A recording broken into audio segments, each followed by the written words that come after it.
Welcome back. Today we're going to talk about solving systems of equations with substitution method. We just talked about graphing the day before. With substitution, this is usually the next kind of level of solving systems.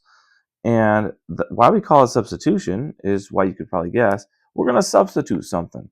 We're going to substitute one value in for one variable in order to solve for the other variable. With substitution, it's usually easiest to do substitution when you have a variable by itself. This top equation, y equals -8, well, y is already solved, so we really just need to solve for x. And see, this second equation, we got x and y both as variables. What we're going to do, we're going to take this and the value for y, -8, and substitute it in place of the y right there. Okay, so we're going to take this -8 and we're going to substitute it in place of the y right there.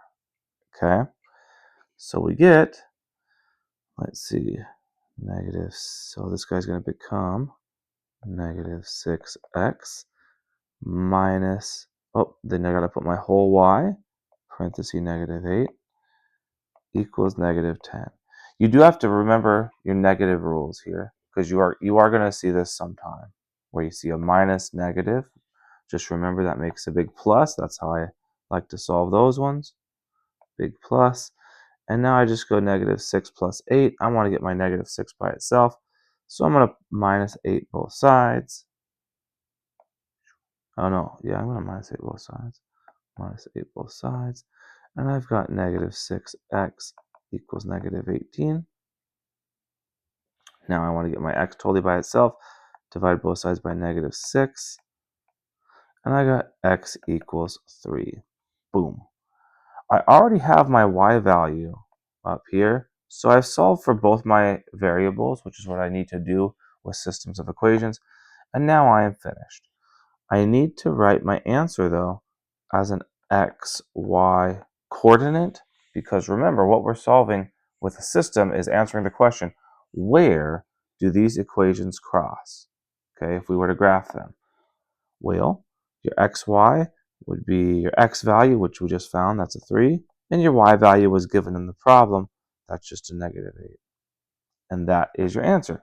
Boom, that's our solution.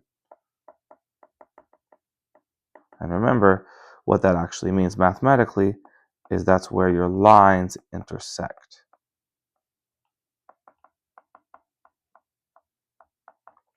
Okay, I'm going to go through one more with you guys real quick. So let's go y equals 7, and then -4x plus 3y equals 1. We have our y value, so we're going to take this 7 and substitute it in for this y so we can find our x.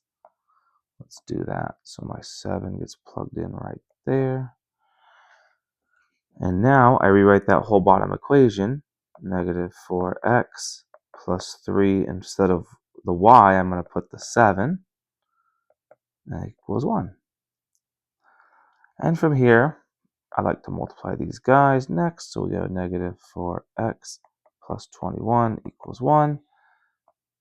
And it's your algebra from here on out, the two-step equation. We want to get that variable term by itself, so I -21 both sides. -4x equals 1, 1 minus 21 gives us -20. We want to get our x all by itself now. Divide both sides by -4. And we got x equals 5. Bop. We now have our x value and our y value. So we're going to write our answer as x comma y, which is going to be 5 comma 7. Boom. Okay. This is pretty much lesson 1 on substitution. When we already know a value for one variable, the next lesson is going to have going to be a little more advanced with substitution. So stick around, watch that next lesson if you need to know kind of the next level of substitution problems.